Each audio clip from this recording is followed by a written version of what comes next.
Thank God it's Friday. Hello there, good afternoon and welcome to The Pulse. We are live on your screens from Kukumlimle on your digital terrestrial TV because we are free to air on DSTV channel 421, GoTV channel 144. Thanks for choosing us. We are JoyNews, independent, fearless and credible journalism. Coming up on The Pulse this afternoon, government intensifies campaign for the passage of the controversial electronic transactions levy as it hopes once again to hold yet another town hall meeting caught in support of the people in the Volta region. We'll get you the very latest, plus bring you excerpts from that particular meeting which is currently underway in the Volta regional capital. In this package as well, we discuss Ghana's housing deficit.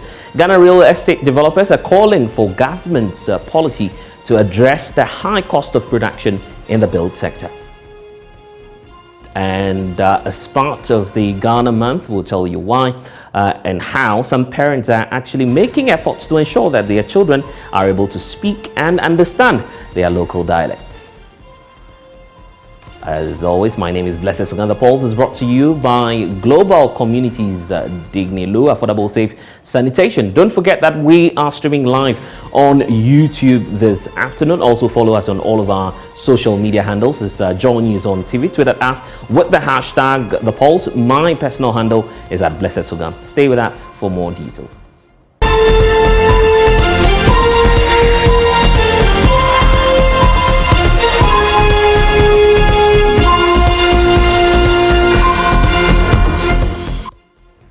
Well, and this afternoon we are talking housing. It's high on the demand, but affordability actually remains a key challenge. This week, the Ghana Real Estate Developers Association has been mounting pressure on government, demanding a raft of policy measures that will ease the cost in the building industry. The appeal actually follows President Akufo-Addo's concerns over the high cost of housing here in Ghana, especially as it warns that the development, if not checked, may hamper plans to actually reduce a huge housing deficit in this country.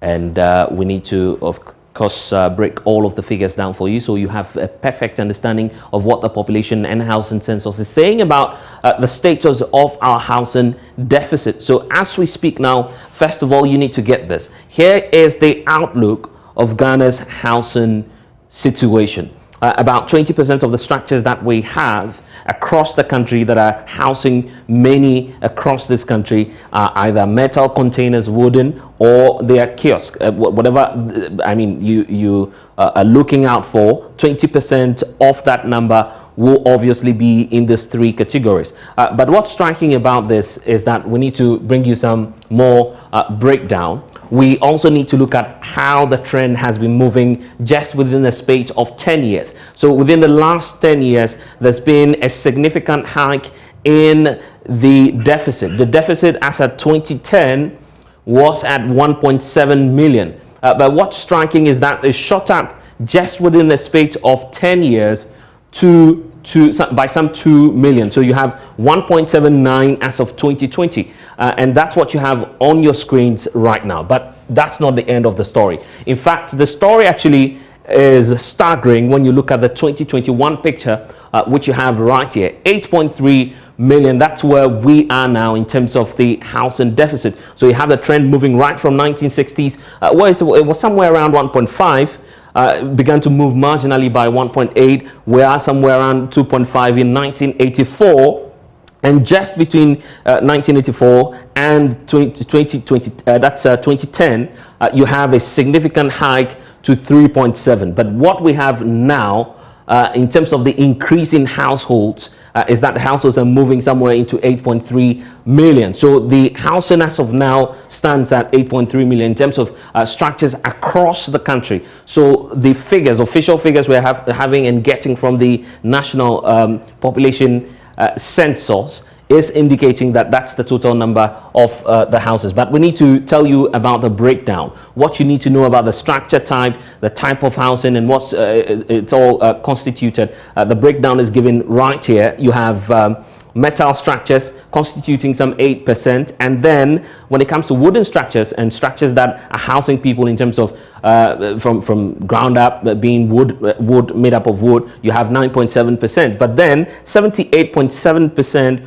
of the total 8.3 million houses that we just pointed out to you previously, you have the conventional brick and mortar making up that particular facility. So it's quite sufficient to say at this point that if you're talking about the 8.3 million houses that we're talking about, 78.7 of them will constitute the average brick and mortar. But then the breakdown, the nuances are here: 2.8 in terms of those that are kiosks. So about 2.8% of the 8.3 million will constitute that. You have 9.7 made up of some wooden structures, and then the others, the containers and others, are in the minority of some 0.9%. But the story is not ended there. If you want to do a regional breakdown to see what the trend is across the country, then you get a clearer picture of where all of this problem is coming from. And obviously you can see right here, the Greater Accra region, that's where a significant portion of the challenges we're talking about in terms of the housing deficit is. And you can see the picture right here: 140,642. That's the number of kiosk structures that you actually have here in the Greater Accra region. You see other regions here below. In fact, the numbers are very significantly low when you come to the Upper West and the Upper East regions. But when you talk about the Greater Accra region, it's topping all of the other regions. There's a staggering difference, and you can see that right here, that it's shot up to 140,000. Then you have the Ashanti region follow through with some 31,855.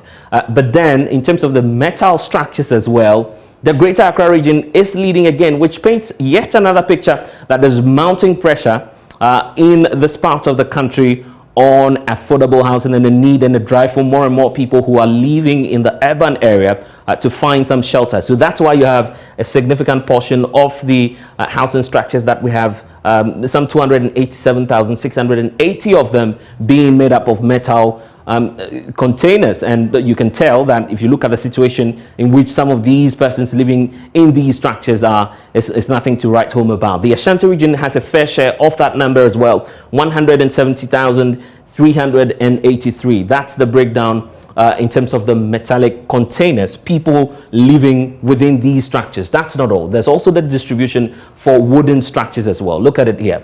Greater Accra having quite a significant amount of the share, but then here in this case the Ashanti region is also competing with the Greater Accra region. So it tells you that if you look at the trend of urbanization right in the Greater Accra region and then the Ashanti region, you're likely to predict what will happen. And then you have the Eastern region following through, and this may also be due to the availability of that particular raw material, which is wood, which you'll be able to find in abundance within the Ashanti region. So 178,218 is the number for the Greater Accra region leading, and then you have the Ashanti region following through.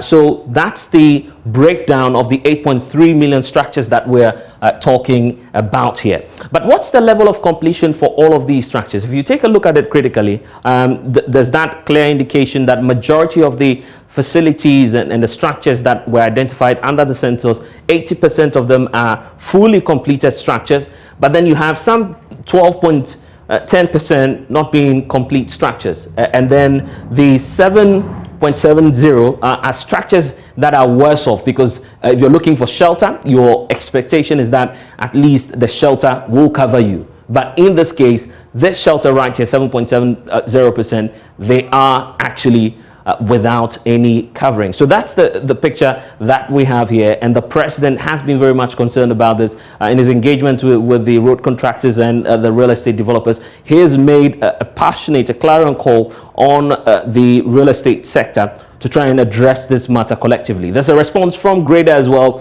this afternoon on the polls, and we are fortunate to first of all hear from the president, and then we'll have a discussion on this. So let's listen to the president make the demand and a passionate appeal to private sector to deal with the concerns.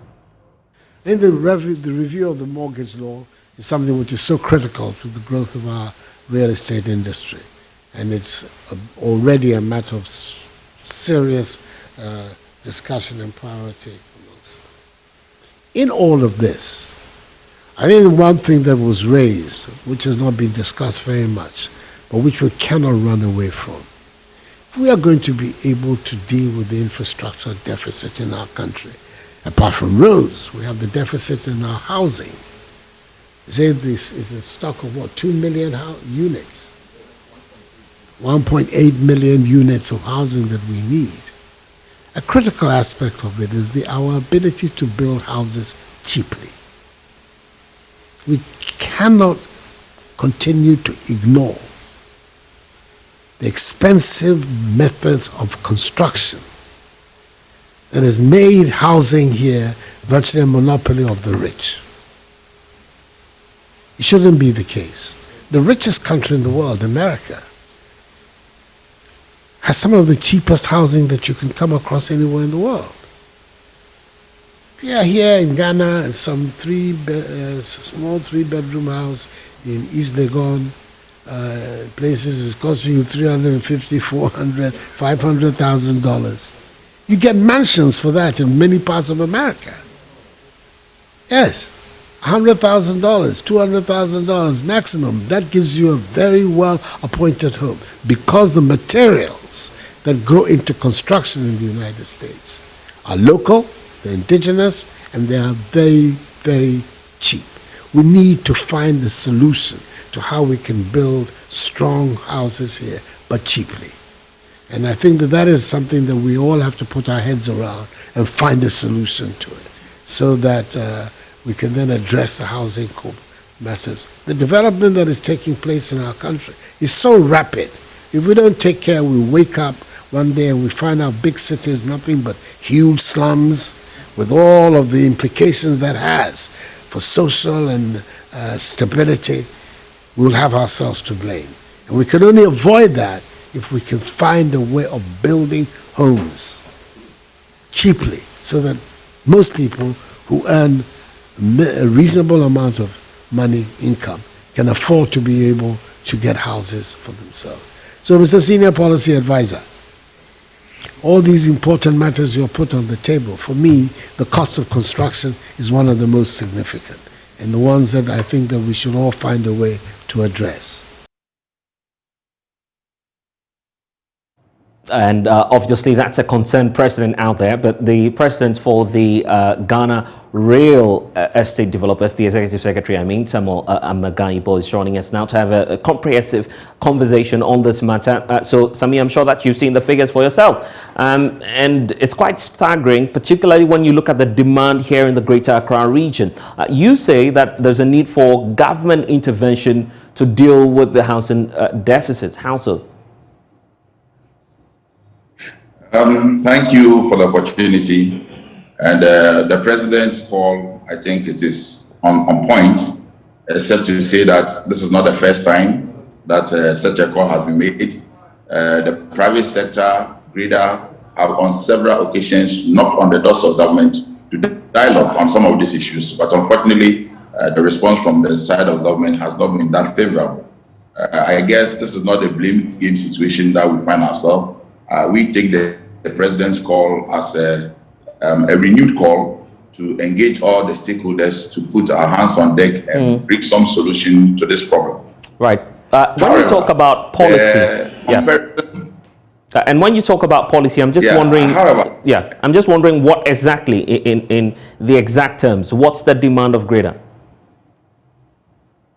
Yeah, with regard to policy, we are saying that there are certain local materials that private people and individuals have tried to bring onto the market, but sometimes the acceptance by Ghanaians of some of these products on the market has not been forthcoming.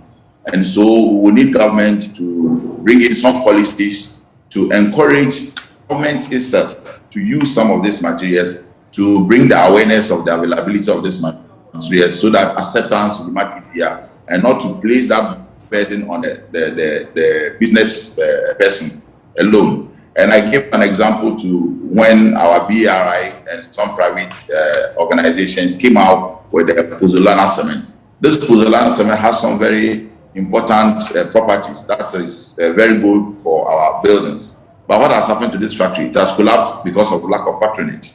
And yet government is the biggest spender when it comes to construction. So all we are saying is that, can government give policy directive for MMDAs and all those who build for the state to use some percentage of some of this local material that have been identified, so that the rest of us will follow. If government is building houses for police, or building houses for doctors or nurses and teachers, these are some of the opportunities where some of these local materials should be accepted. So I get it. Your concern is about the components, but the president says actually, if you look at the markets itself and how it's behaving, the real estate sector is becoming the preserve of the rich and elite. So it appears that you're excluding quite a significant number of persons from assessing facilities. And I'll give you a perfect example. He talks about East Legon, for instance, some $350,000 for 2-bedroom, 3-bedroom apartments. That's a big challenge for an average Ghanaian, isn't it?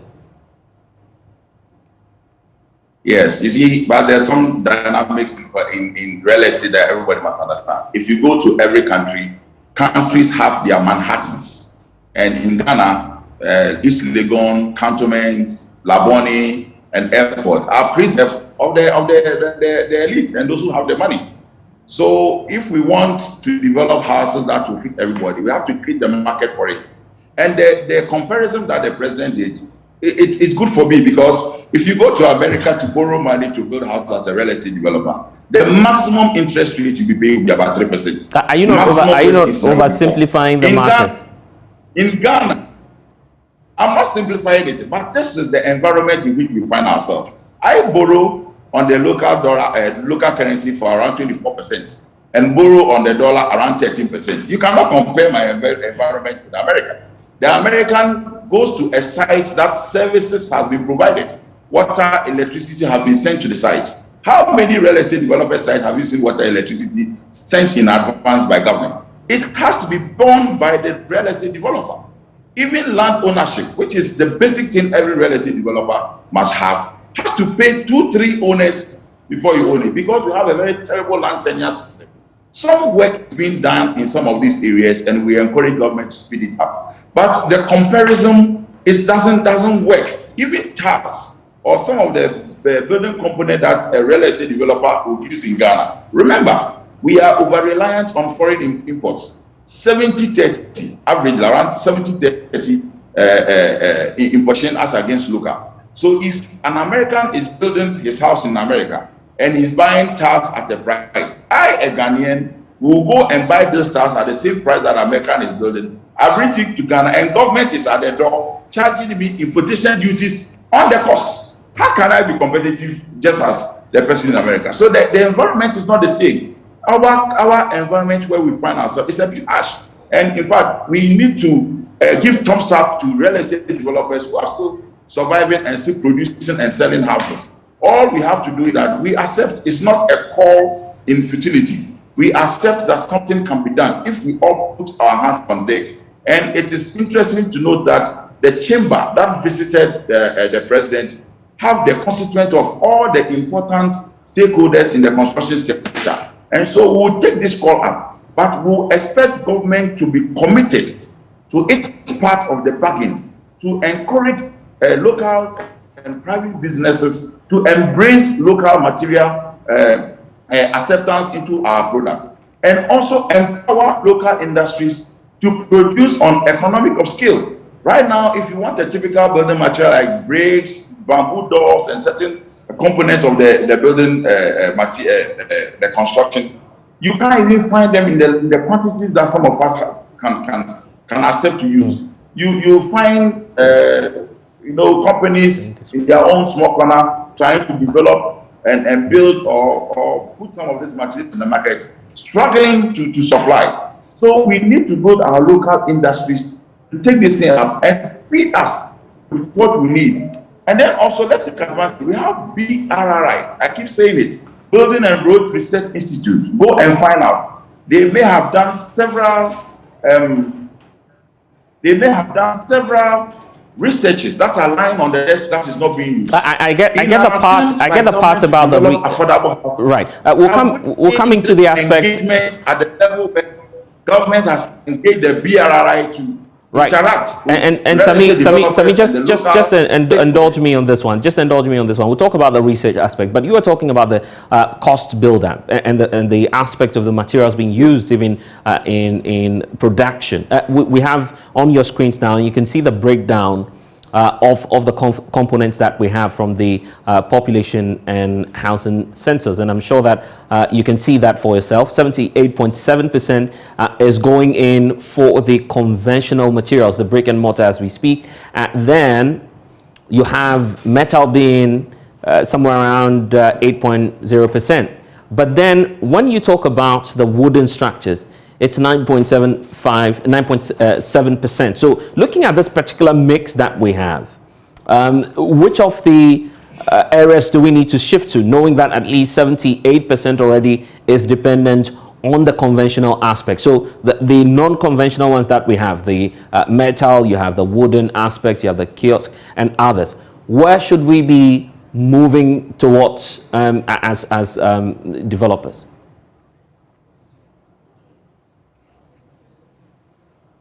All the materials you've listed there, both metal, wood. I don't know about the kiosk.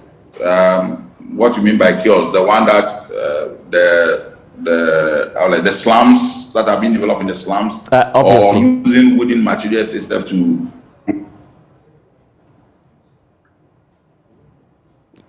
Come again? Yes, I'm saying that's the effect of it. We're talking about squatters and persons who are using these kind of structures. I think we can look at all of them. Wooden, I'm not sure about the metal. Ghanaians' acceptance of metal, and I'm not even too sure whether at this moment metal is the best way to go, because the COVID has brought some, untold burden on us when it comes to metal.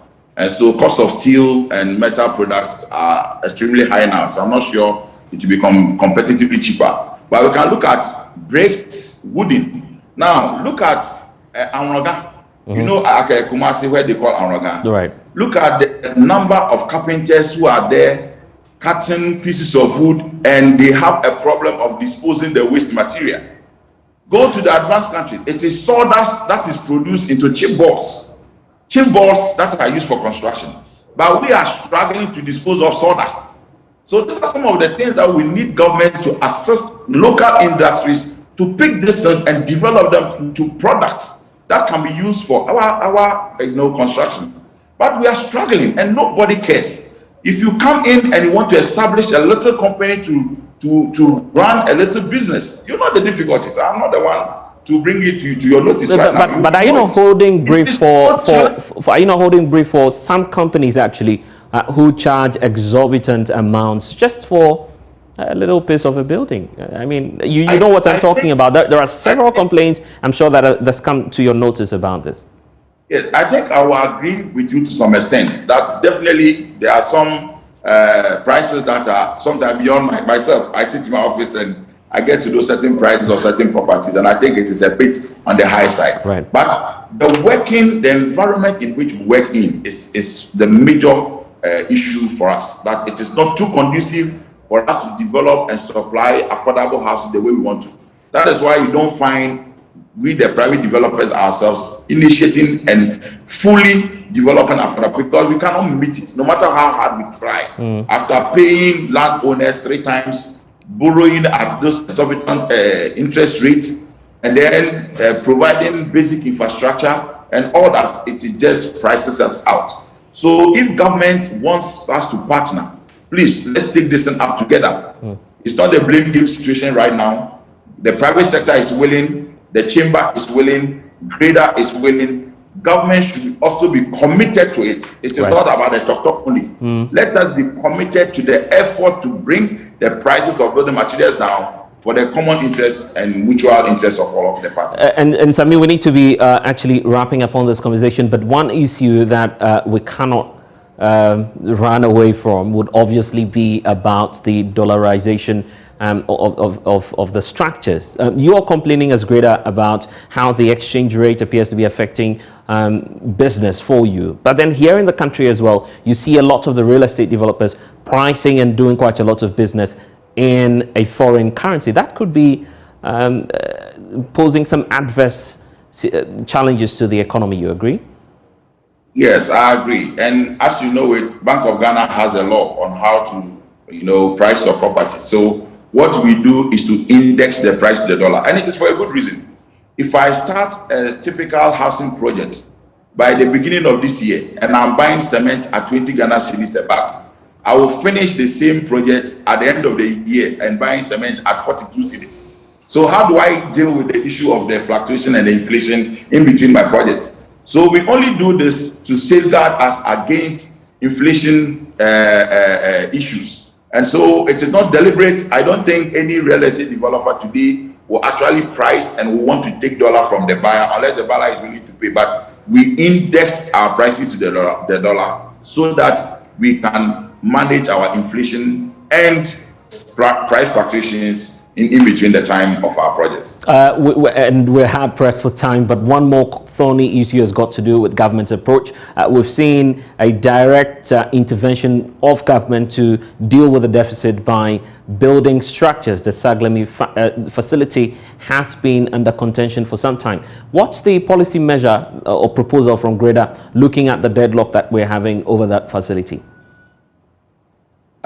This is a very dicey one. I think currently it's more about, I don't know what the ministry keeps telling us that they are investigating.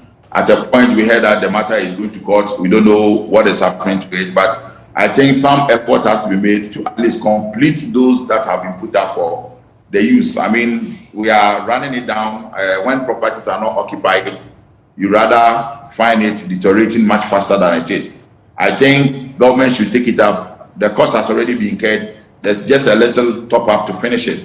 And I just want to draw your attention that this is another government project that has been executed. I wish we can find out what is the local component of that project also, so that government should also desist from initiating projects in foreign 100% or high percentage of foreign component into projects like this. Let us locally hatch these projects.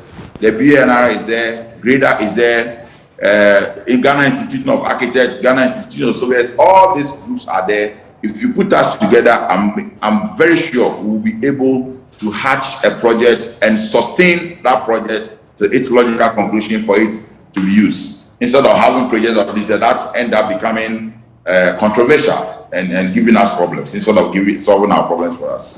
Samuel Amegayebo, I'm afraid we'll have to wrap up the conversation here. He's the Executive Secretary for Greda.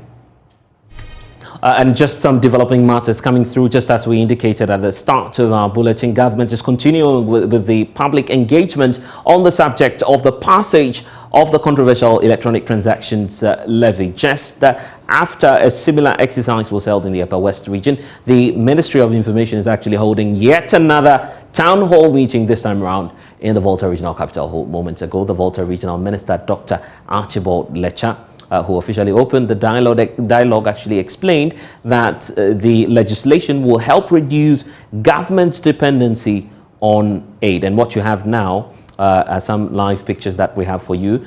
We will be taking you there shortly, but let's take a listen to the regional minister and then we'll take you live there.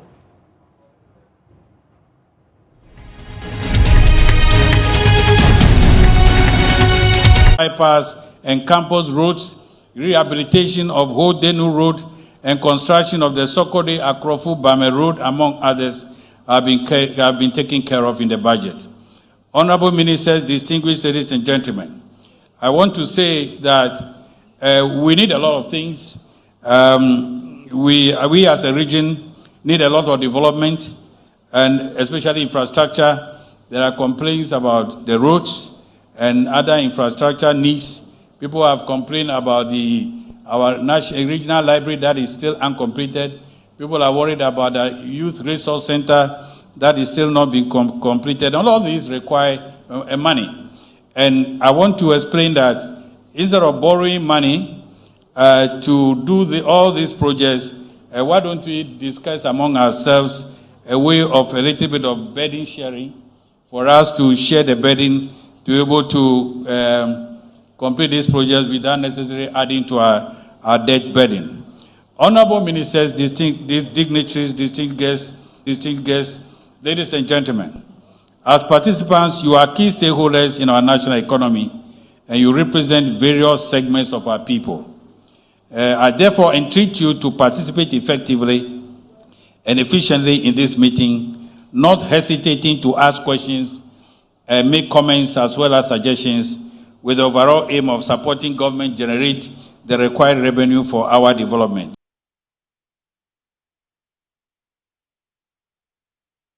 Archibald Lecha, entreating residents of the Volta region to go out, ask questions and find clarity to what's happening now. We can now take you to the Volta region and bring you some live pictures now. A lot of people asking questions about this controversial subject of the e-levy. I'm sure you have some. Let's hear it. The toll boat is missing. In that sense, the state surface. It's not missing. It's not coming to the It's not coming. Yes, it's not coming. Because before you realize, somebody will go and write a story that the body is missing. It's no more coming. Yeah. And so, in the past days or within these days, we heard that even if we don't pay the e-levy, no salary for government workers. Government has not said that. How true is that first? And so, what is it that the e-levy is not passed, but we stop the payments of the toll booth? Thank you. Very well. So the question is, why is it that the e-levy has not been passed, but we have stopped collecting toll booths? Toll booth levy, or the road levy at the toll booth. Yes, sir. Two more. Yes, sir. Thank you. My name is Obey Evans. Honorable Finance Minister. Evans. Yes, please. Evans, let's hear you. Yes. For the sake of our locals, I would like to speak. Please, go ahead. Good. Honorable Finance Minister, I must obey so miapa e-levy.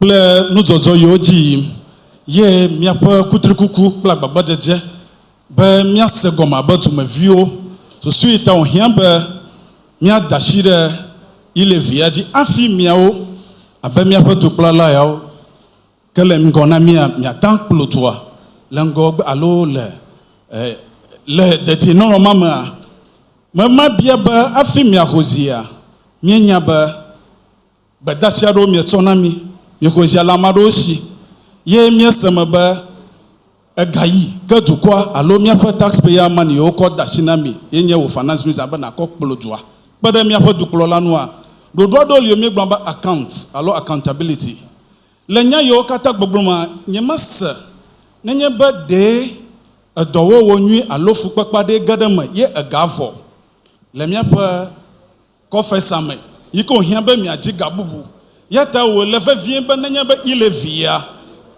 woma pasewa mia gatanwa asana na kama badu koma vio gakpada ngude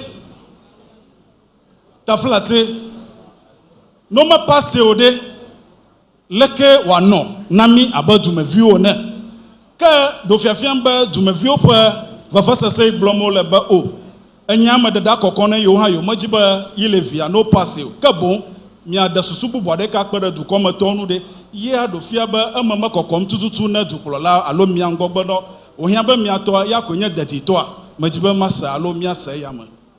Thank you very much. I heard EGA and I heard accountability. Pius, can you help us? Yeah, first, commended the minister for the exercise and suggested that we took over from another administration and some comments and promises were made. He wants to find out the monies that were in the coffers, and I'm quoting him literally, the monies that were in the coffers. Is it the case that they have run out and we need now to raise more money for the coffers, and that's why we have to raise the e-levy? And then secondly, what will be the implications for them if the e-levy is not passed, them as citizens, if the e-levy is not passed?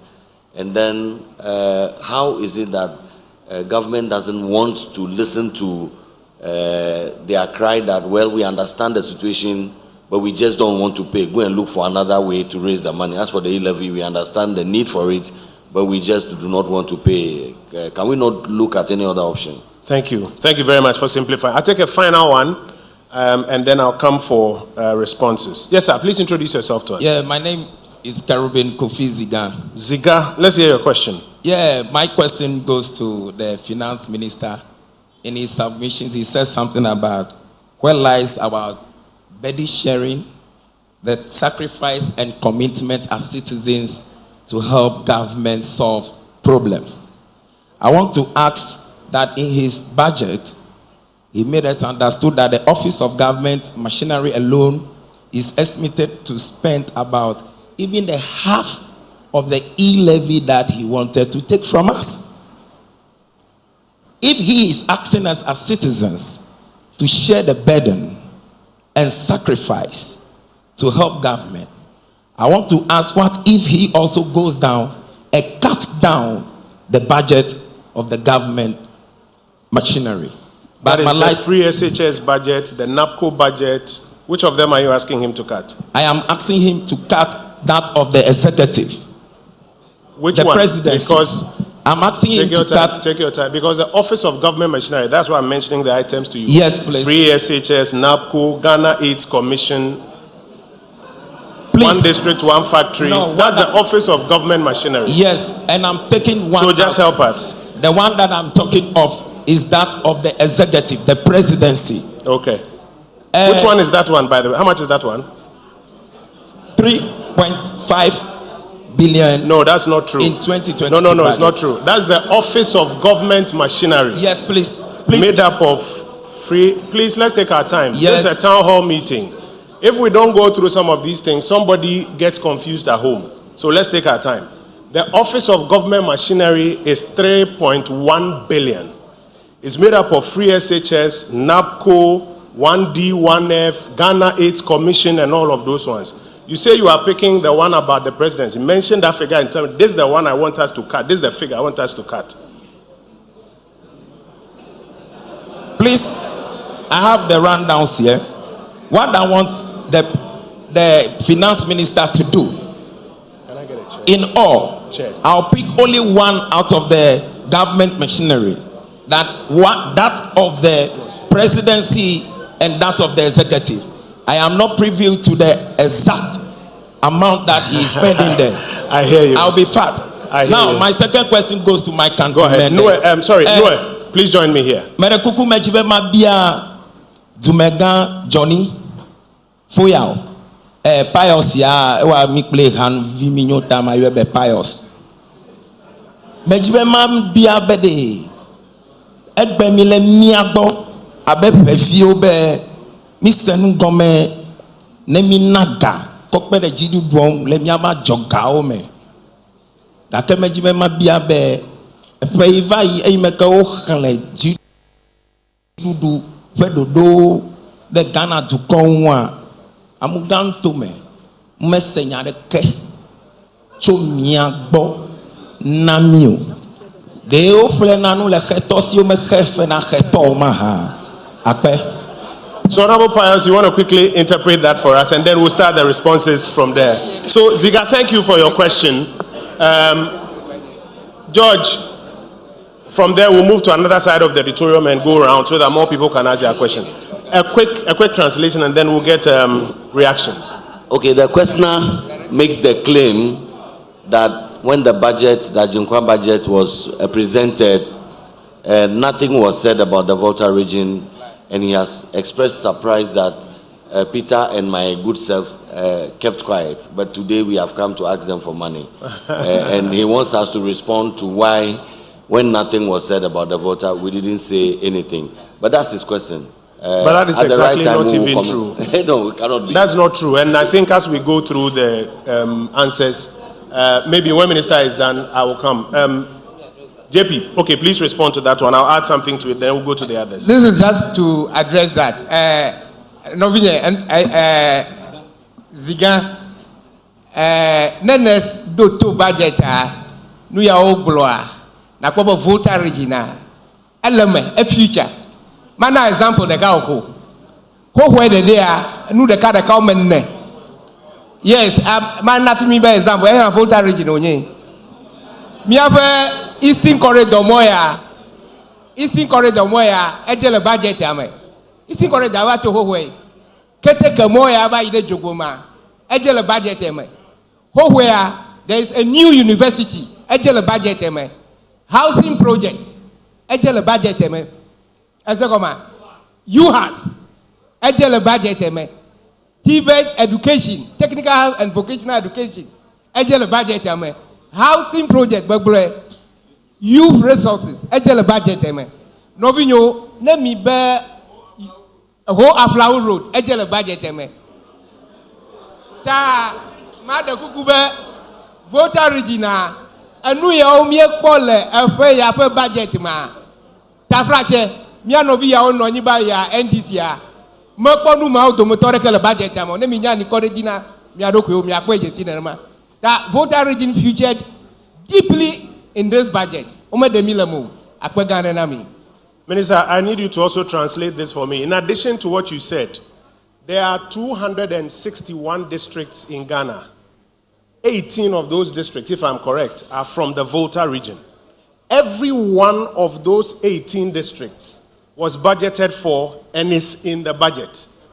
Every one of those 18 districts. So if somebody, for political purposes, comes to tell you that Volta region was not included in the budget, it cannot be true. It is not true. Minister Boblombe, Momofia de Kadeka, Alofa Aden, Alofa Verbla de Vodeke, Yele Dukome, Volta, Miatoleme, Ome wienyi ole mia domi afisha afika moma fiala o ngodoyo ngogbe yi do wo mafuma alebe suku khowo konji khowo o tumde te peshia tepe tanamade the politics star over global volta pon comedy la budget amoa amamoto yantepo. Thank you. Minister, I want to come to you for Live pictures there from the Volta Regional Capital Hall, where the government is holding yet another town hall meeting on the controversial issue of the electronic transactions levy. We'll get back to that shortly, as you see on the screens there. But it's time now to talk about another touching matter. We know that at least 2 batches of students have actually arrived in Ghana after fleeing the Russia-Ukraine crisis. Many of these students had to make their way to either Hungary, Slovakia, or the neighboring countries. We now know that students continue to arrive from Ukraine. Meanwhile, some students have been stuck in some cities within Ukraine itself. Many of such cities include Sumy and Kharkov. They are actually at the center of the cases, making it impossible for evacuation to happen. Fortunately, we've been joined now by Bernard Kwame, who's one of the students caught up in that tension and fleeing the city of Sumy. He joins us now via Zoom. Bernard, thanks for joining us. So first of all, how has it been for you ever since you heard of the developments that you will not be able to be readily evacuated from Sumy, which is at the center of this very crisis? Well, it appears that we've lost Bernard. We'll try and reconnect. Obviously, they're in transit as we speak. But the General Secretary of the National Union of Ghana Students, Anthony Kwame Julius, has also been working in tandem with the Ministry of Foreign Affairs and other stakeholders, trying to extend some level of assistance to students out there in Ukraine, Romania, Hungary, and other neighboring countries. Julius, what's the update that you're able to give us? We know that at least another batch has arrived in this country. What figures do you have, and what do you make of the evacuation process so far? Thank you very much for having me, and a very good evening to your viewers. The fact is that the Sumy situation is very difficult. I've been deeply involved in it since we've been making attempts to evacuate students from there. But then we are unable to even take buses to the city. So what we are trying to do now is to encourage students over there who could access taxi to take them out of Sumy by providing them with financial assistance. And then those of them who are unable to move, we give them some resources to be able to cater for the cost of feeding because of the inability of buses and all to move into the city. Prices of food has shot up very significantly. But I'm glad to say this morning that Bernard and one other colleague who were parts of the people who were stuck in Sumy managed to move out some hours ago and are on their way to Levy, and hopefully they'll be moving from Levy towards the border. Okay, so that's actually a great development there. And Julius, if you may want to hold on for us briefly, let's get to that part of the world where all of this action is unfolding. Bernard Kwame, as you were talking about, is rightly so in transit. Bernard, how does it feel now knowing that you are moving out of the tension zone into a much more safer region? Good afternoon. Yes, Bernard. If you can hear me, I'm asking about how it feels now, knowing that at least you are moving into safety. No, I'm not. I say it feels good from getting out of Subi, but it's not really good because I'm still shaking and I'm still afraid. Because we are at this moment, as I'm talking to you, I'm on a train and currently I'm in the capital city, in Kyiv. So there's a lot of, stopping and checking things. So at a point, I really got scared. My legs are shaking. And there's no chair to sit down. So I've been standing since for the past since morning. When I got the taxi out of Sumi, I got to the train station at Potava around 11. And so since 11, immediately we got here, the train was moving. So we got to the train, and this morning we have been standing. We were even lucky to get on the train. And as of now, we are still not safe, but hopefully we get to Lviv and stay there and wake up early in the morning and get another train out of Ukraine. Bernard, we have our fingers crossed. We'll talk about the journey and how it has been for you. But is that to suggest that there are some more of your colleagues who are back there in Sumy? And what's the number really looking like for those of you who are back there?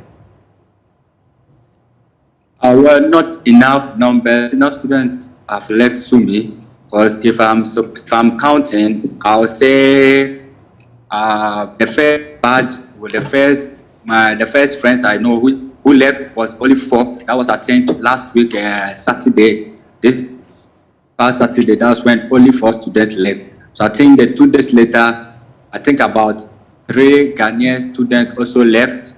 And yesterday I heard that about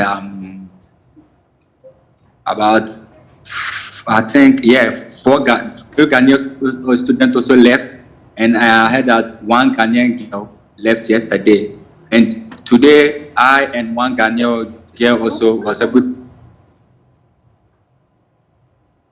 Bernard, we seem to be having some challenges with the connection, but if you can hear me, I just want to find out one more issue.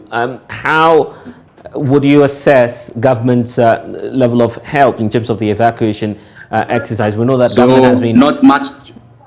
Bernard, if you can hear me, I'm asking about the evacuation process. We know that government has been trying as much as possible to extend some helping hand to those of you who are stranded. Please, the network. Yes. Yes.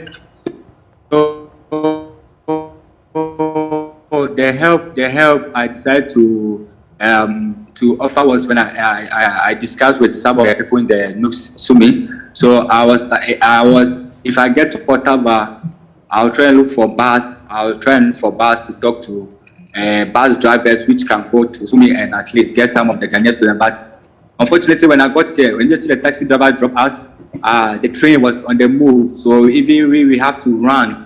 We were lucky just to get on the train. We were really lucky, so we have to run. They told us to run, so we just have to run. I couldn't try and help to look for bus, but the taxi driver who brought me, I've been in contact with him, trying to see if tomorrow morning he can get some of the Ghanaian students out. Do you know really where you are headed, and how many hours more do you have left to move out of Ukraine itself? Well, the last time I heard about, I knew about the numbers, the Ghanaian students, their numbers is you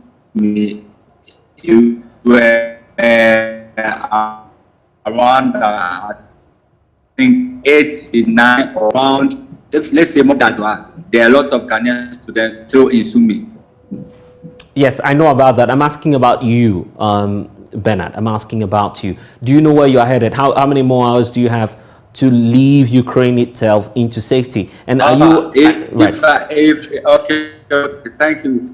If I should leave Ukraine from where I am, from Kyiv to, even let's say from from Sumy to Lviv is 11 hours. And currently the time here is 5:55.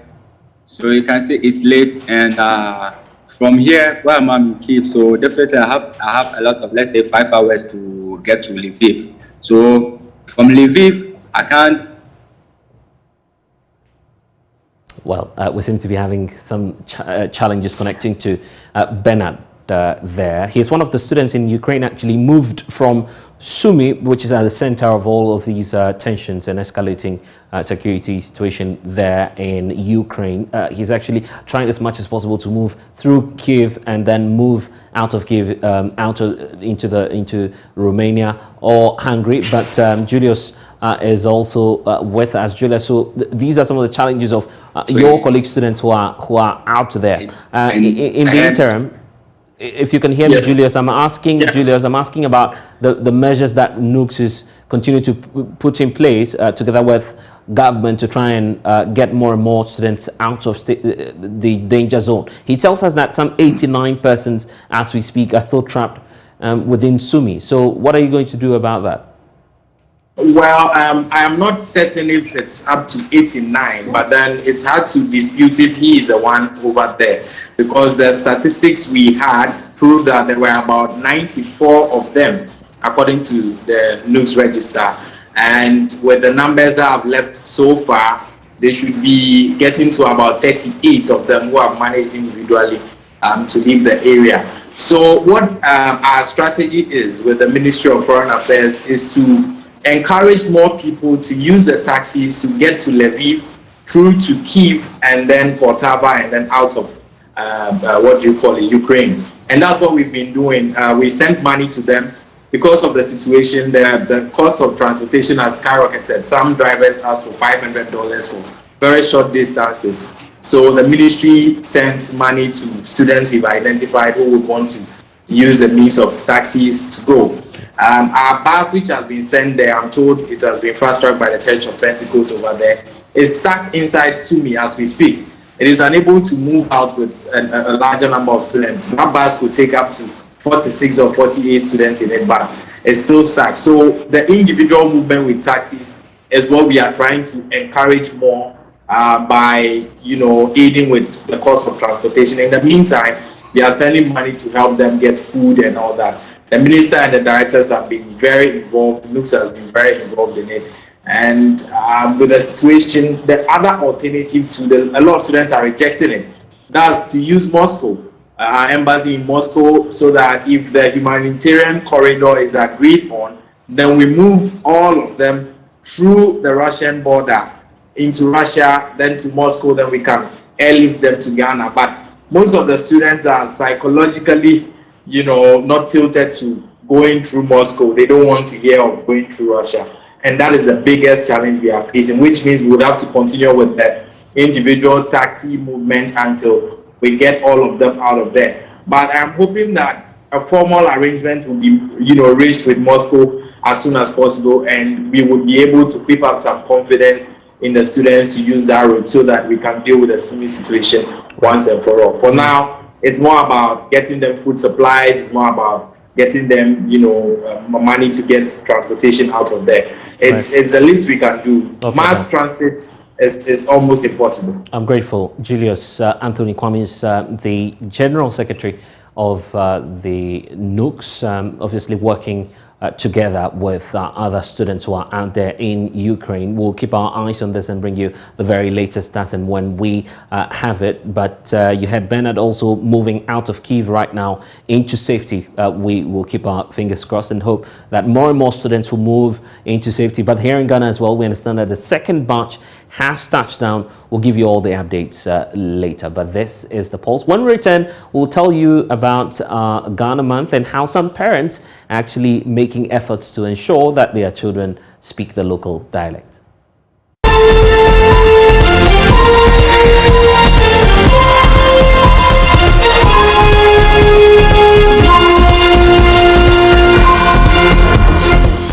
And don't forget that it's still the Ghana Month here on the JoyNews channel. Spoken in the Central region, it is one of the oldest dialects in Ghana, and yet many of its natives can't read, speak or write it. Natives of Senya Breku fear they may be the last of the generation that will be able to speak Senya as the dialect continues to fade away. For the fourth of our series of stories celebrating Ghana Month, Joynews' Justice Bedu traveled to Senya Breku to actually find out more about the Senya dialect. I'm pretty sure you know about this song, but if you ask anybody what is the meaning of this song, they don't know, and it looks like an Akan song, but it's a Senya song that means vulture. If you want to sleep, sleep. Sende diwa de de de, sende diwa. Sende diwa de de de, sende diwa de de de, sende diwa de de de, sende diwa. Sende diwa de. If you want to sleep, sleep. Now this tells you that our culture as Guans has been dominated by accounts. Abeku Okain is a pastor. He calls himself a man of the people. The people are the people of Senya Breku. When I was a kid, somebody was teasing. I live at Malam. Somebody was teasing us, my uncles, my mom, that your language is not written, your language is not a language. I was in P6 then. I felt so bad and humiliated. So I had it in my mind that I have to see my language in print. Of how to read and write Senya, yes, chapter 2, introduction to Senya numerals, and we call it Nkare. So he has spent his entire life trying to develop alphabets and numerals for the Senya language so young people can learn. Esa, Ena, Inu. Ama Awochuba lives in the seaside town of Senya Breku in the central region. She has lived here her entire life. Ajua, her little baby, is 4 years. Like herself, her husband speaks Senya language. Our generation, we don't want to teach our children the language. We only teach them English. They speak only Chi and not Senya. So the children have been cut off, and it's an error to cut children away from their language. The Senya language is on the brink. The people who are supposed to speak it are those in the areas like Kaswa and Senya Breku itself, just on the outskirts of southwestern Accra. The Senya Breku language is an ancient language, very ancient. And when I say ancient, what I mean is that the people of Senya Breku are Guans.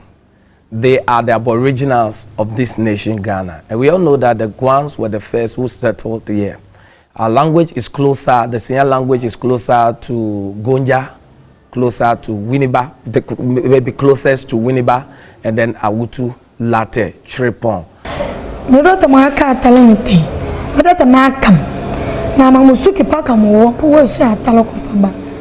My dream is to have my child speak Senya. If in future she travels, I want her to go with our language. If she returns, she should be able to connect with her people. I don't want her to get lost.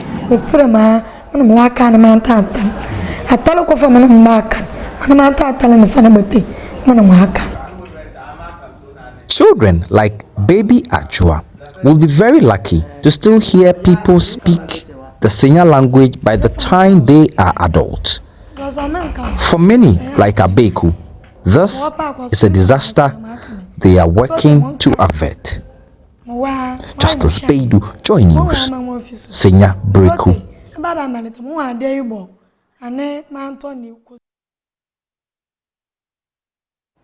And thanks for staying with us here on The Pulse. We have more stories for you when we return after this break.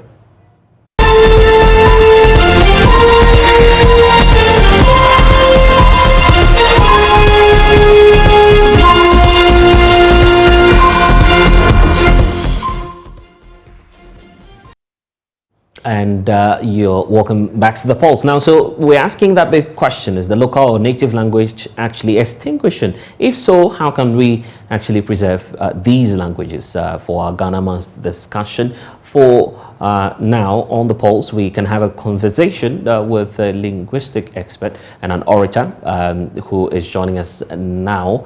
Fapimpong Echampong is joining us Yeah, to have a conversation on this. So welcome, sir, to the polls. Now, based on your assessment, actually, would you say that lesser known dialects are at the brink of extinction? Yes, please. In short, yes. All factors point to the same fact. Of late, it's very easy for anyone to see parents, forcing their children to speak English, and basically speaking. A lot of people think that to be literate is to be eloquent in the speaking of English and reading and all that. Reading and writing of English. But that is an insult to our environment, an insult to our over 49 main languages as a country. And I don't know whether the time will permit me to continue, but the long and short is that we are truly losing as a country when it comes to... So just to find out from you, what do you think is accounting for this misconception, the fact that people feel if you don't express yourself in English or any other foreign language, then you may not really have an understanding? Programmed into thinking that to live like a white man, excuse my language though, it's an equivalent to someone who has actually been educated. So the mindset is that we have to reject everything that makes us who we are as Africans. And before you can actually embrace something, it depends on what you've been programmed into believing. So if for instance, if you've been trained into believing that your language, programmed from your childhood, that your language is just a vernacular, and that they criminalize it in your childhood, and you are forced to accept it. It becomes a part of you, and then when you grow up, you reject it unconsciously, thinking that is what makes you. Excuse my words, but when they are campaigning, they campaign in our local language. Yeah. But when they win power, they give their speeches in English. So it's to cut a long story short. So that's where you actually see the disconnect. But how about this? The concern about starting the stigma around the language itself right from school, from primary school days. You are asked by your teachers, by your superiors to actually try and express yourself in a foreign language, either English or French. And we don't seem to place much emphasis on your local dialect. Could that be part of the reasons why we're having these challenges? Yes, that is part of the reasons. And another side is that the parents themselves are also a major cause of they are an indispensable aspect of the cause. If a parent thinks that the ability of his or her child to speak a foreign language is what makes him or her proud, the child adopts it, and it becomes very difficult for the child to also speak the language fluently. As in Well, it appears that we're having some challenges hearing you. If you could just unmute for us so we can get the point you're making. But you were talking about how school in itself can be a source of some challenge there. What more could be contributing to this? How about urbanization itself? The fact that more and more people are moving away from their indigenous places and moving into more urbanized communities. I'm trying to ask you about the issue of urbanization. Is that also a concern? Can be a factor in one way or the other, because me, for instance, I come from a breed. That's where I started schooling. But when I got to Tema, people started laughing at me when I speak the pure Ekwapim Tree language. So I was forced to adapt by speaking what we call the Tema Tree, a combination of almost all the Akan languages. So sometimes it may affect you in one way or the other. But their house, the home where you live, if your parents make the conscious effort that, my friend, learning other languages is not actually extinct. But language is a power, and your ability to speak your local language fluently rather makes you or gives you the upper hand to easily understand other languages. You easily embrace it. And then also, when you are trained that, culture, we all talk about culture. The key aspect of our culture is language. This culture, the language contains all the things that we want our communities and our royals. Let me put it that way, instead of using the word kingdom. Right. Because everybody to me is a royal. So if you are trained in such a way that you embrace who you are without necessarily developing any kind of cultural inferiority, you realize that yes, I mean each person or every group of people on the planet have something that actually makes them unique, and that you also have something unique that any other group may also find it difficult to get. Right. That's a great point. We need to wrap up this conversation, but obviously parents are the center of this whole conversation. Some are actually making efforts to try and ensure that they inculcate these so-called extinct languages into their children. What's the best approach in achieving that, really? First of all, we need to decriminalize our local language. Like this, all the schools that are tagging local languages as vernaculars that need to be punished. In terms of anyone who speaks it must be punished. First of all, it must be taken away from the system. Secondly, our constitution must be translated into our local languages, especially the 9 major ones that are government sponsored, for each and every person to embrace the essence of it. And then as much as possible, our syllabus, almost all the languages that are being taught in our various institutions, must be, translated into our various local languages. And then people must be trained into understanding that if you are an expert in a local language, you can also be employed beyond the shores of our continent, not only beyond the shores of Ghana, but beyond the shores of Africa, because there are enough universities outside Ghana, like for instance in the US, who are teaching our Akan language as a subject. And a whole lot. So to cut a long story short, people must be trained into believing that, or understanding that local language is not limited to only Ghana. And it's being studied by Indians and all kinds of people outside Africa. I've taught for more than 3 years in a private school before. And to my surprise, the non-Africans actually sat me down and overpaid me just to be able to come to their various schools and teach them our local language, Ga and Chi. Well, so I think when we get to understand that, yes, Chi is essential, not only Chi per se, but all our local, all the 49 languages. Definitely. I'm sure that we have a very long way to go, but we'll just hope that parents will be able to achieve that target. Thank you so much for joining us here on The Pulse. Absolutely. And we have more coming your way. Stay with us here on the JoyNews channel.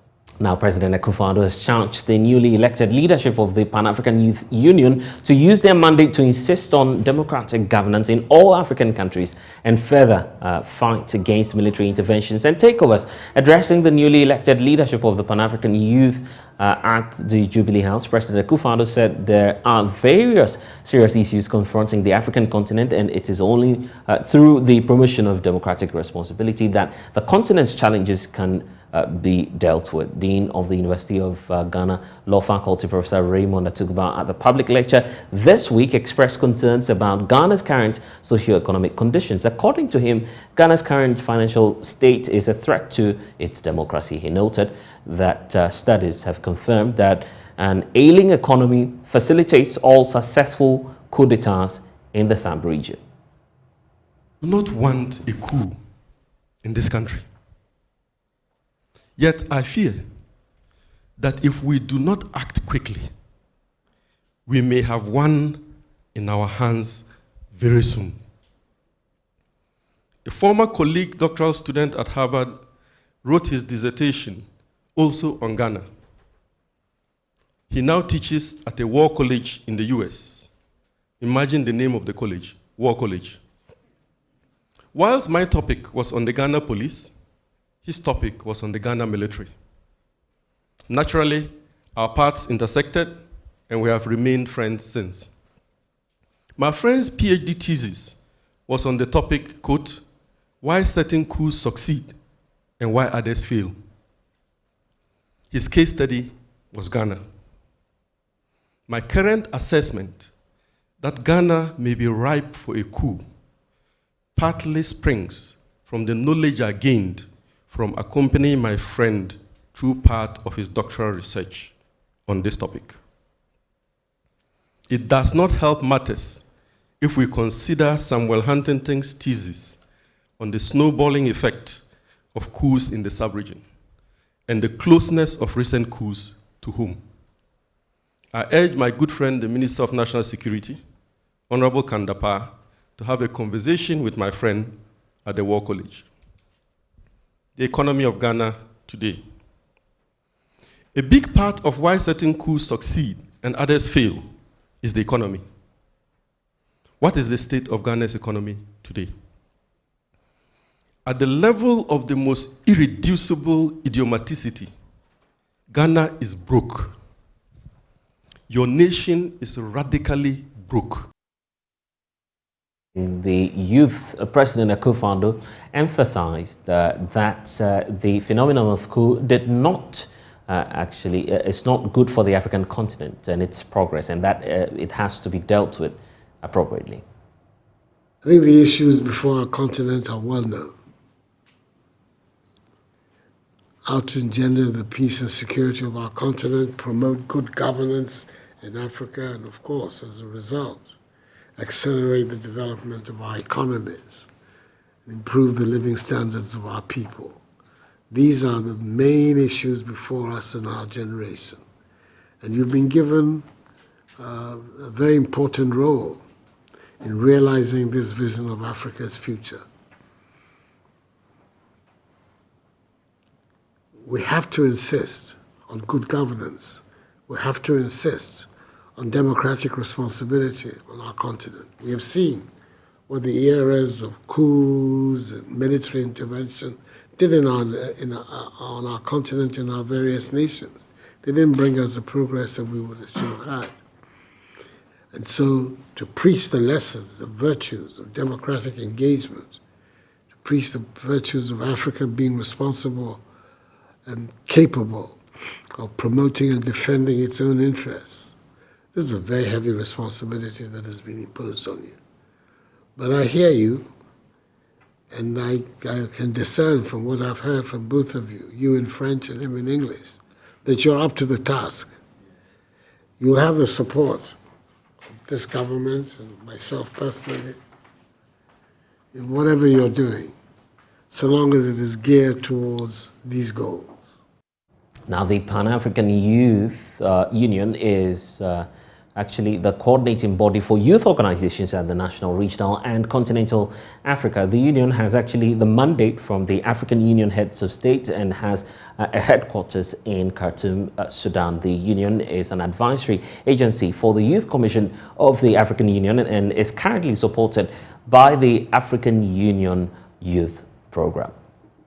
Now let's deal with some more matters coming through. 2 years after the sod was actually cut for commencement of work on the La General Hospital, the site has been abandoned. Residents of La and its environs are upset that the government has not prioritized the project. The facility, which was serving those in the catchment area, was actually brought down because it was in a dilapidated condition. But 2 years after the edifice has been converted into a park, leading to agitations among some residents. Here's a report put together by Manuel Quanting a year ago about the La General Hospital. Let me at the outset thank the hard President Akufo-Addo speaking at a ceremony on August 10, 2020, to cut sword for the reconstruction of the La General Hospital. This was after the old 5-story facility was torn down in March same year for, among other things, lacking structural integrity. The new building was to be completed in 24 months. A year on, the land has been overtaken by weeds with no contractor on site. The facility, which was formerly known as the La Polyclinic, had for years served communities in and around La, Osu, Teshi and Nungwa. Since it was pulled down, residents here have grappled with the reality of traveling to other facilities to access healthcare. Sarah Okutu has lived in La all her life. Before they were going to demolish it, they came to call those around this community. They asked us whether when they demolish it, it will be okay for us. Because we want a new hospital. So we agreed. But now they came to demolish the thing, and they even said they are coming to start. Up to now, no foundation, nothing. They even put up a signboard that the president said, and people are saying, thank you, Mr. President, for rehabilitation our hospital. But still up to now, no foundation. Just a few meters from the site, there's a raging conversation about the delay of the project. These are pensioners who used to frequent the facility. The impact is great, because now, if we are sick, you go here, just walking distance, you go to the polyclinic. Now, either you have to take her to go to Kolebu, police hospital, 37, or private hospital, or Lekma. And that one, you have to pay transport. You pick her. If it's serious, you pick dropping. Your money will go. That's the most serious impact on our lives over here. There's a lady here. Baba, oh, nika ebiene pete ni a rush le no. She because of nas akalaya to come traffic ni your mommy. Pi. Kan ye pi bi ana abugbe. Negbo. Nika biene no na wole ke children na akalete polyclinic. If I survive, they swear the Bible. What is the reason of swearing the Bible? Then they lie. They lie. Me all the time telling God that God is merciful. God is a merciful God. Other than that, one day all of us will go and you created a different generation. You think government lied to you?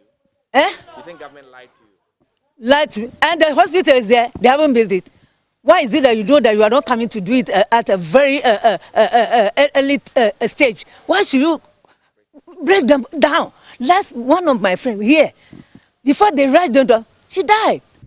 In the interim, most residents who cannot afford to travel to other facilities depend on the La Polyclinic. The problem, however, is that the polyclinic is severely constrained. We didn't have space to relocate the machine here.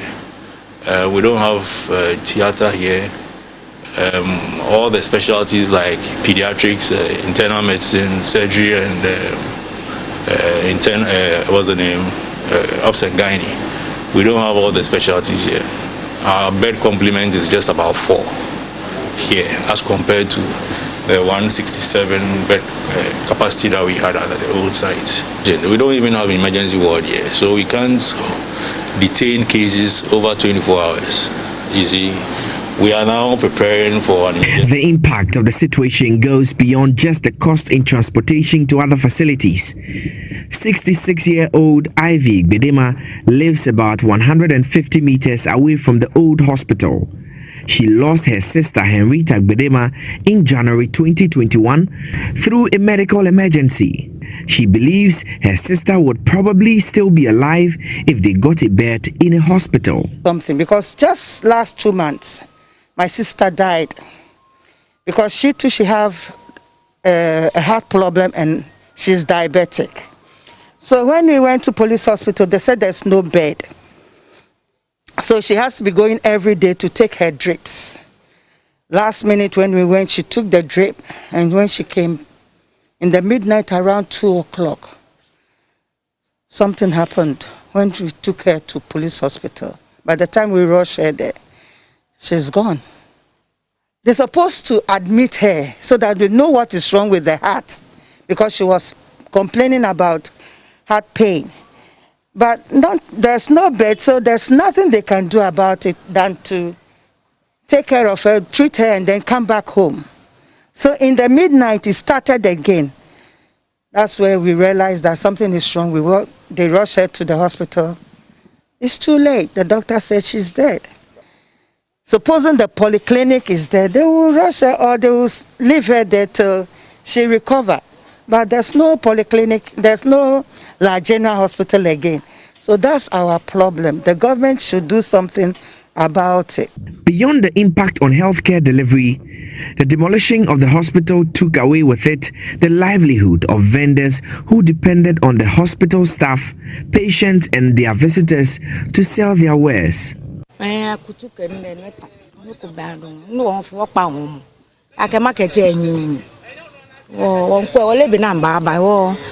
Beni aba kumbe for many ba Chinese ba me ba. Sina kumata na ba cat so that me one na me dong up to now. Yeah be to wenyo. Ene no ho ke kwa me. No ni 50. Oh fi me na me baba container store sele na me baba. Be kan bi atade kan ke be na baba na bi ni yo. Ke junction ni. Come chenwe party je pa. Oh me pie baba. Water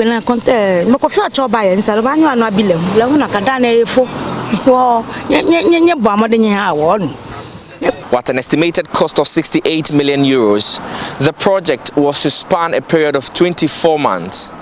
12 months into the project, this plan is yet to be translated from the artist's drawing board onto the ground.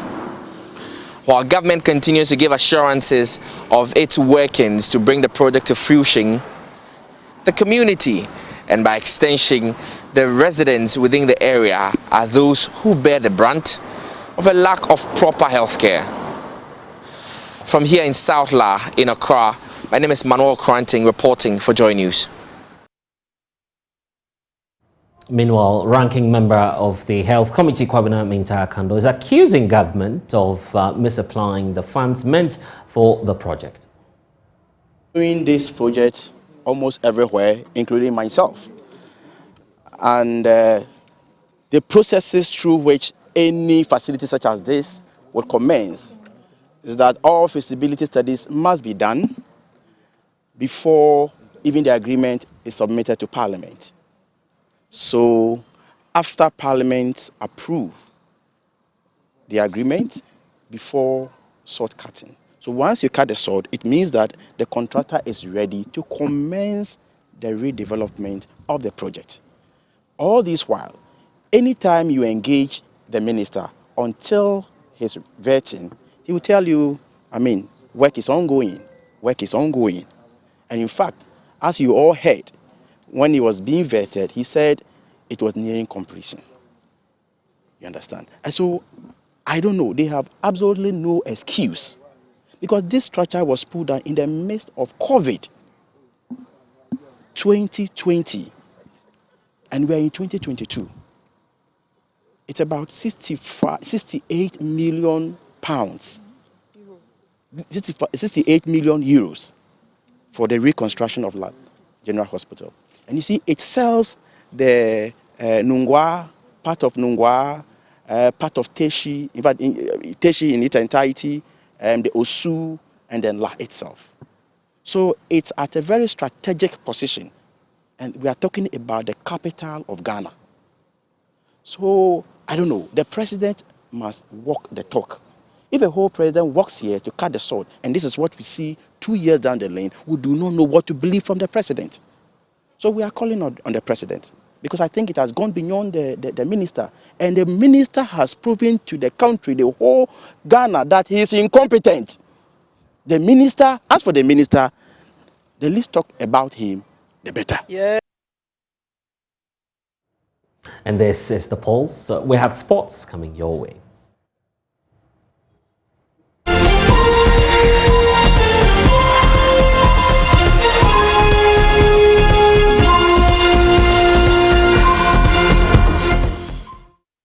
Thanks for staying with us here on Pulse. My name is Nathaniel Atto, and it's time to take a look at one of the big subjects as we approach a very big weekend of sport. It's the Manchester Derby. And of course, as we look forward to a big game later here in Ghana on the domestic scene, would also want to throw focus on one game that sure does make the English Premier League tick. Manchester City versus Manchester United at a time when the Reds find themselves in the top 5, while Manchester City, the Light Blues, find themselves at the top of the table. How has the situation gone so far for the two sides? What has the story been like for both sides? And how is this result from this game going to impact whatever we're going to see going further into the season? And for that matter, determining who becomes the champion of the season. Here with me as usual is Joy Sports' Michelle Kwame, who's been taking a close look at the sides, and I will be doing some analysis right here. Michelle, good to see you. Hello, Nat. Great. First of all, which side of the divide are you on? I hate United. They are behind Chelsea. I'm a Chelsea fan, and I don't want City to also get there, fourth in Pep's 5 years. So I'm hoping both teams lose, if that's possible. That's not possible. But hey, let's quickly take a look at this. Look, it's been a smooth and a good run for Manchester City so far. Coming from a period when they had to lose to Chelsea in a situation where they were looking forward to winning the UEFA Champions League for the very first time in their history. But definitely Pep Guardiola has done a wonderful job with Manchester City since he took over. Yes, definitely. And but his biggest challenge has been that Champions League, and even he admitted that I think they were good. They were good choice to win the Champions League last season. Pep admitted that they had a perfect run up to the final where, it seems like Chelsea just had that one chance and they decided to take it. So yes, in the Premier League they've been perfect. 3 titles in the last 4, 18, 19 and 21. They only lost out to Liverpool in 2020. So Premier League they've been brilliant, but it's just that European round which has been a bit troublesome and worrisome for Pep Guardiola. It just seems a bit challenging. Sometimes he's accused of overthinking things on the big nights. Should his normal system is a 4-3-3, but there are situations whereby he decides to go and play a back 3, decides to put a midfielder in strike or a strike in midfield or that sort of thing. So he's been all right, but he just has to prove it in the Champions League, because after all that money he spent, Premier League titles are not enough, I guess. Okay, so it is also important to just keep afloat, as in keep the level and keep the form. Winning the Premier League title this season also becomes crucial to making a statement in Europe as well. So now let's look at United. United have had a very interesting run. Some curves here, a few good results there, and some not so pleasant results here as well. Manchester United, do they pose a big threat, or once again are we talking about a game that does not follow form guide? You can say that last point is very critical, especially in a game like this, derby. So I remember when Manchester United did that comeback at the Etihad, Mourinho's last season, that 3-2 game. Going to halftime was 2-0. All of a sudden, things changed. Pogba actually picked up, and the whole team picked up. The game ended 3-2. So this one of those games which doesn't actually follow the form guide and all of that. And I'd like to clear this a bit. People have been a bit critical of United since Ragnick came around, but I'll say they've been unlucky. They've not really had things go their way, not because they are not, creating enough chances. They have just been unlucky in the sense that it's either they are not, it's either they score and the goals are either ruled out for offside, or the goalkeeper the opposition goalkeeper just having a brilliant day. I was turning into a prime Buffon or prime Casillas or something like that. So, even their last game where they created over like 10 chances and all of that, they just couldn't find a way to get past the goalkeeper. And even occasions where they did, the same thing happened. It was ruled out for offside. They've been creating the chances, and the only game where they didn't really create enough chances was against Atletico Madrid. And honestly, that was a masterclass of a performance from Diego Simeone's side, both going forward and at the back. That was real organization, a classic Atletico Madrid side with Simeone in charge, and they were well coordinated until United found that slight bit of chance and opportune moments, find their way through and all of that. So that is where they are going to find luck, because in City's game against Tottenham, the City were dominant. They had squeezed Tottenham, but Tottenham were able to find the spaces. And what are the spaces in behind City's defense? Because they are definitely going to push up. So what are you going to do?